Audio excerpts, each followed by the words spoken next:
Hello നമസ്തേ, കഫ്ലസിന്റെ പുതിയ എപ്പിസോഡിലേക്ക് വീണ്ടും ഒരിക്കൽ കൂടി എല്ലാവർക്കും ഹാർദമായ സ്വാഗതം. അപ്പോൾ സിനിമ ഇഷ്ടപ്പെടുന്നവരാണോ നിങ്ങളെങ്കിൽ ചാനൽ സബ്സ്ക്രൈബ് ചെയ്ത് വെച്ചോ, കണ്ടന്റ് വരുന്നു. അപ്പോൾ എന്താണ് ഇന്ന് നമ്മുടെ പരിപാടി? ഇന്നത്തെ വിഷയം കളങ്കാവിൽ തന്നെയാണ്. നമ്മൾ കളങ്കാവിന്റെ ഒരു സമയമാണല്ലോ, ഇപ്പൊ അതിനെപ്പറ്റി തന്നെ പറയാം. എന്താന്ന് വെച്ചാൽ കളങ്കാവിൽ ഇപ്പൊ ഇറങ്ങി പല അഭിപ്രായങ്ങളും വന്നുകൊണ്ടിരിക്കുകയാണ്. റിവ്യൂലുള്ള കുറെ ചാഞ്ചാട്ടങ്ങൾ. അതിൽ 3 റിവ്യൂകളാണ് പലരും പറയണത്. ഒന്ന് നല്ല എക്സ്ട്രാ ഓർഡിനറി റിപ്പോർട്ട് പറയുന്നു, പിന്നെ ഓക്കെ ശരി ഒരു ആവറേജ് അങ്ങനത്തെ റിപ്പോർട്ട് പറയുന്നു, വളരെ മോശം എന്ന് പറയുന്ന വേറൊരു റിപ്പോർട്ട് പറയുന്നു. ഈ മൂന്നാമത്തെ റിപ്പോർട്ട് വളരെ കുറച്ച് പേരെ പറയുന്നുള്ളൂ, എങ്കിലും പറയുന്നത് നല്ല അടിച്ച് അമർത്തുന്ന രീതിയിൽ തന്നെയാണ് പറഞ്ഞിട്ടുള്ളത്. ഇതിപ്പോൾ നമ്മൾ റിവ്യൂവർമാരുടെ കാര്യവും ആണ് ഈ പറയുന്നത്. അപ്പൊ എന്തുകൊണ്ട് ഇങ്ങനെ 3 അഭിപ്രായങ്ങൾ ഒരു സിനിമയെ പറ്റി വരുന്നു? എല്ലാവരും കാണുന്ന ഒരേ സിനിമയല്ലേ?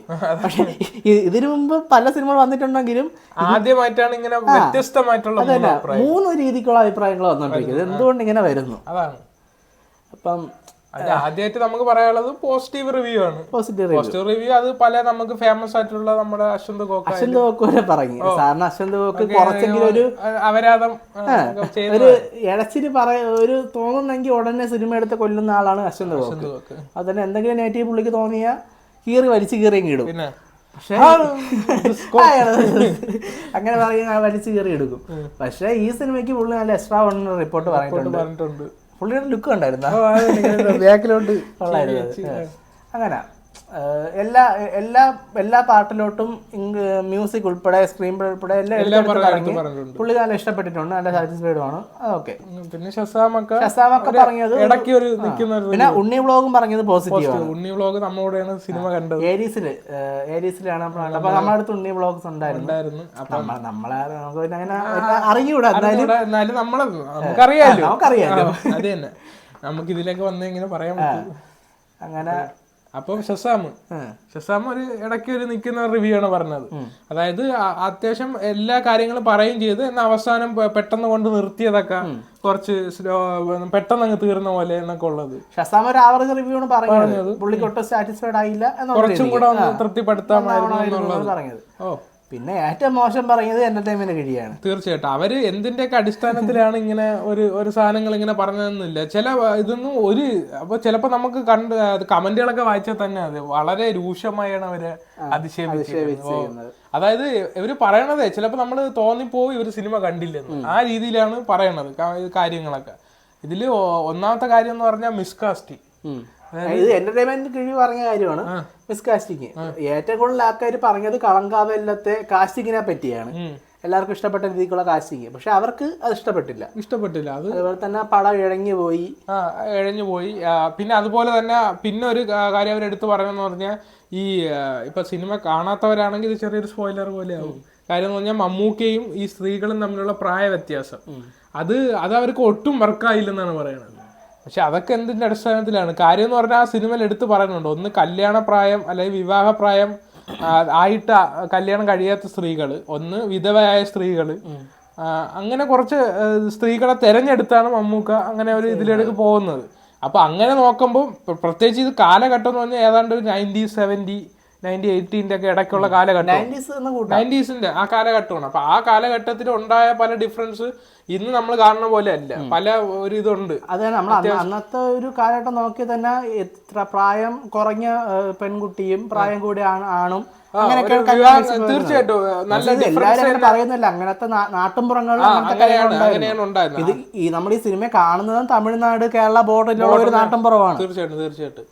അപ്പൊ അങ്ങനെ മാത്രമല്ല സ്ത്രീധനത്തിന്റെ കാര്യം പറയുന്നുണ്ട്. സ്ത്രീധനം കൊടുക്കാൻ വകയില്ലാത്തവരെയൊക്കെയാണ് ഇയാൾ നോക്കിയെടുക്കുന്നത്. അപ്പൊ അങ്ങനെയുള്ളൊരു ബാക്ക്ഗ്രൗണ്ടിൽ വെച്ചാണ് കഥ വർക്ക് ചെയ്തേക്കണം. അതപ്പോ ഇവർ എന്തുകൊണ്ട് അവർക്ക് അത് സാറ്റിസ്ഫൈഡ് ആയില്ല എന്നുള്ളത് പ്രായം അവിടെ മാറ്റർ ആയിട്ട് വരുന്നില്ല. ഒരുപക്ഷെ അവരത് ശ്രദ്ധിച്ച് കാണത്തില്ല, അതുകൊണ്ടായിരിക്കും അങ്ങനെ വർക്കായത്. പിന്നെ ഇതിനകത്ത് മിസ്കാസ്റ്റിംഗ് എന്ന് പറഞ്ഞത് നേരത്തെ പറഞ്ഞ കാര്യം. മിസ്കാസ്റ്റിംഗ് എന്ന് പറഞ്ഞത് ഒരു ആക്ടറെ സംബന്ധിച്ചിടത്തോളം ഒരാൾ ഇപ്പം നിങ്ങൾക്കറിയാമല്ലോ, നമ്മുടെ മെയിൻ സ്ട്രീമിലുള്ള എല്ലാ ആക്ടറും അവരൊരു കാര്യം വിജയിപ്പിച്ചു കഴിഞ്ഞാൽ അതിൽ നിന്ന് പിന്നെ അത് പൊളിച്ച് ഒരു വേറൊരു ഇതിലോട്ട് വരാൻ, റോളിലേക്ക് വരാൻ വലിയ പാടാണ്.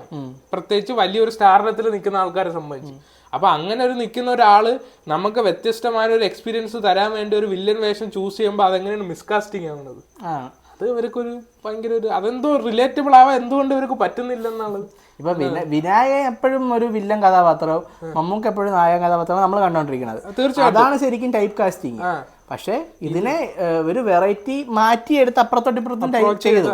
അപ്പം അതൊരിക്കലും ഒരു മിസ്കാസ്റ്റിംഗ് അല്ല, അതെന്താണ് ഒരു ക്ലീഷേ ബ്രേക്കിംഗ് ആണ്. പിന്നല്ലാതെ അതുപോലെ തന്നെ മമ്മൂക്ക എന്നെ ഇന്റർവ്യൂല് പറഞ്ഞിട്ടുണ്ട്. അതായത് എനിക്ക് ആദ്യം ഇവർ മുന്നോട്ട് വെച്ച വേഷം വിനായകന്റെ വേഷമാണ്, ആ പോലീസ് ഓഫീസർ. അപ്പൊ അതിൽ മാറി വില്ലൻ വേഷം ചൂസ് ചെയ്തത് എനിക്കതില് പെർഫോമൻസ് ചെയ്യാൻ പറ്റുന്നുള്ള വിശ്വാസം കൊണ്ടാണ്. അത് പുള്ളി ചെയ്തിട്ടുണ്ട്.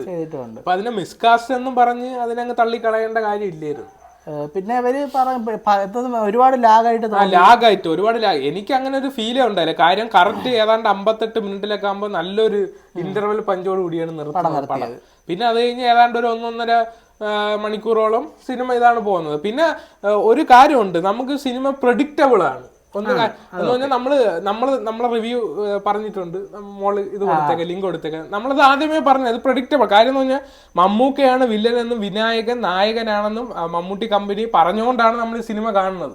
അപ്പൊ മമ്മൂക്ക വില്ലനാണെന്ന് നമുക്ക് അറിയാം.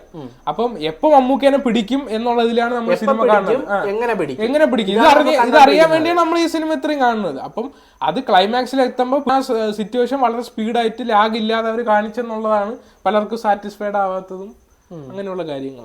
അതിനെ മിസ്കാസ്റ്റിംഗ് എന്നും ലാഗ് എന്നൊക്കെ പറഞ്ഞത് വളരെ മോശമായി പോയി. പടം ഒരു മാസ് മസാല സിനിമയല്ല, ക്ലാസിക് പടമാണ്. ഇപ്പം നമുക്ക് പറയാം, ഇപ്പം മറ്റേ സീനുണ്ടല്ലോ, ആ ഒരു സംഭവമൊക്കെ വരുന്ന സീന്, സിഗരറ്റ് വലിച്ചിട്ട് ഉള്ള അത് നമുക്ക് വേണമെങ്കിൽ എന്താണ് ഒരു അവിടെ ഉണ്ട് കൊമേഴ്ഷ്യലൈസ് ചെയ്യുകയാണെങ്കിൽ ഈ പറഞ്ഞ റോബോട്ടിക് ക്യാമറ വെച്ച് നമ്മളെ ലോകേഷ് കനകരാജിന്റെ പരിപാടിയൊക്കെ വെച്ച് നമുക്ക് ശ്വാസം മുട്ടിച്ച് വല്ലതും മേളിൽ മറ്റേ സിഗരറ്റ് ചവയ്ക്കുന്നതൊക്കെ കാണിച്ച് അങ്ങനെ ചെയ്യാം. പക്ഷെ പുള്ളി അതൊരു റിയലിസ്റ്റിക് സ്റ്റോറി ആയതുകൊണ്ട് കാലഘട്ടം കൊണ്ട് പുള്ളി അങ്ങനെ തന്നെ അപ്രോച്ച് ചെയ്തിട്ടുണ്ട്. അത് അങ്ങനെ തന്നെ ചെയ്തിട്ടുണ്ട്. ഇത് റിയലിസ്റ്റിക് ആണ് സംഭവം സിനിമ എടുത്തേക്കണത്, അത് കൊമേഴ്ഷ്യൽ ആയിട്ട് ചെയ്തില്ല, അതൊരു കാര്യമാണ്. പിന്നെ ഇപ്പൊ എന്റർടൈൻമെന്റ് കഴിക്ക് അതൊക്കെ രണ്ടുപേർക്കും ഒരുപോലെയാണ് സിനിമ തോന്നിയത്. പിന്നെ അത് ഓരോരുത്തർക്കും ഓരോ കാഴ്ചപ്പാടാണ്, ഓരോ ആസ്വാദന നിലവാരമാണ്. നമ്മള് അവരുടെ അഭിപ്രായത്തെ മാനിക്കുന്നു, അതൊക്കെ ശരിയാണ്. പക്ഷെ നമ്മളൊരു സിനിമ കണ്ടിട്ട് ഒരു 150 200 എത്ര ആയിക്കോട്ടെ സിനിമ കണ്ടിട്ട് നമുക്ക് അത് ഇഷ്ടപ്പെട്ടില്ല അല്ലെങ്കിൽ ഇഷ്ടപ്പെട്ടു എന്ന് പറയാനുള്ള എല്ലാ അവകാശവും നമുക്കുണ്ട്. പക്ഷെ നിങ്ങളെ സംബന്ധിച്ച് നിങ്ങൾ പറയുന്നത് കേൾക്കാൻ ഒരു ഓഡിയൻസ് ഉള്ളപ്പോൾ അവരുടെ ഒരു മൊത്തത്തിലുള്ള സാധനം കൂടെ നമ്മൾ ശ്രദ്ധിക്കണം. പ്രത്യേകിച്ച് എന്റർടൈൻമെന്റ് കിഴിയൊക്കെ ഇത്രയും നല്ലൊരു പൊസിഷനിൽ കാണുന്ന ചാനൽ അതാണ് നമ്മളെല്ലാരും കാണുന്നതാണ്. പക്ഷെ അങ്ങനെ അവര് ഇത് വന്നിട്ട് ഒരു സിനിമേനെ ഇങ്ങനെ അധിക്ഷേപിക്കേണ്ട കാര്യമില്ല. അതാണ് എനിക്ക് പറയാനുള്ളത്. അധിക്ഷേപമൊന്നല്ല, നല്ല എല്ലാവർക്കും വർക്കായ സിനിമയെ ഇങ്ങനെ ആവറേജ് പറഞ്ഞാലും കുഴപ്പമില്ല, ഇത് ഒരുപാട് അങ്ങ് അടിച്ചമർത്തുന്ന രീതിയിലായി പോയി എന്നുള്ളത് വളരെ മോശം. പിന്നെ ഈ പറഞ്ഞ കണക്ക് നമുക്ക് അതിനെ നോക്കുമ്പോഴത്തേക്ക് നിങ്ങൾക്ക് എല്ലാവർക്കും അറിയാം, അവര് തന്നെ ഒരു മമ്മൂക്ക ഫാൻ ആ ഒരു ടൈപ്പാണ്.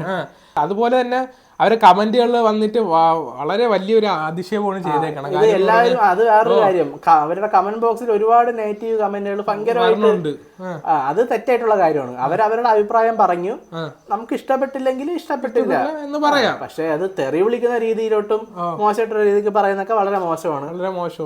ഓരോരുത്തർ കാണുന്ന രീതി ഓരോന്നാണ്. അപ്പം പിന്നെ ചിലത് ഇപ്പൊ ഇവരത് കാണുമ്പോഴത്തേക്ക് നമുക്ക് മാനിപ്പുലേറ്റ് ചെയ്തതാണോ എന്നൊരു സംശയം, അത്രേ ഉള്ളു. വേറെ കാര്യങ്ങളൊന്നുമില്ല. അവര് പറയാനുള്ള എല്ലാ അവകാശവും അവരെ കൊണ്ട്, അത്രേ ഉള്ളു കാര്യങ്ങൾ. പക്ഷെ നമ്മളെ ഒപ്പീനിയൻ നമ്മൾ ജെനുവിൻ ആയിട്ട് പറയാണ്, ഇത് നിങ്ങളൊരു പ്രഡിക്റ്റബിൾ ആയിട്ടാണ് നിങ്ങൾ സിനിമ കാണുന്നത്. അപ്പൊ നിങ്ങൾ ആ ഒരു രീതിയിൽ വേണം സിനിമേനെ അപ്രോച്ച് ചെയ്യുക. അത് കണ്ടതിന് ശേഷം നിങ്ങൾക്ക് ഇത് മറ്റേ കൊമേഴ്സ്യലി ഉള്ള അങ്ങനത്തെ ഒരു പടമല്ല, വളരെ ലോജിക് പരമായിട്ട് അങ്ങനെ നടക്കുന്ന ഒരു സ്റ്റോറിയാണ്. അപ്പൊ അത് അങ്ങനെ കണ്ടാൽ നിങ്ങൾക്ക് ഉറപ്പായിട്ട് ഇഷ്ടപ്പെടും. അങ്ങനത്തെ ഒരു നല്ല കണ്ടന്റ് ഉള്ള സിനിമ. കമന്റ് ബോക്സിൽ വേറെ പറയുന്ന കാര്യം, അവര് ബസൂക്കയുടെ റിവ്യൂ ഇത്രയും ഹൈപ്പായിട്ട് പറഞ്ഞിട്ട് എന്തുകൊണ്ട് മഞ്ഞുമൽ ബോയ്സ് ഒരു വലിയ പോസിറ്റീവ് അല്ല പറഞ്ഞത്. അപ്പം അവര് ഏറെക്കുറെ ചില സിനിമകളിലൊക്കെ ഇതുപോലെ നേരെ ഓപ്പോസിറ്റ് ഉള്ള റിവ്യൂസ് പറയുന്നു. അതാണ് കമന്റ് ബോക്സിൽ പലരും ചൂണ്ടിക്കാണിച്ചത്. അതിനെ ഓരോ ഞാൻ പറഞ്ഞ പോലെ ഓരോ കാണുന്ന രീതി ഓരോരുത്തരുടെ.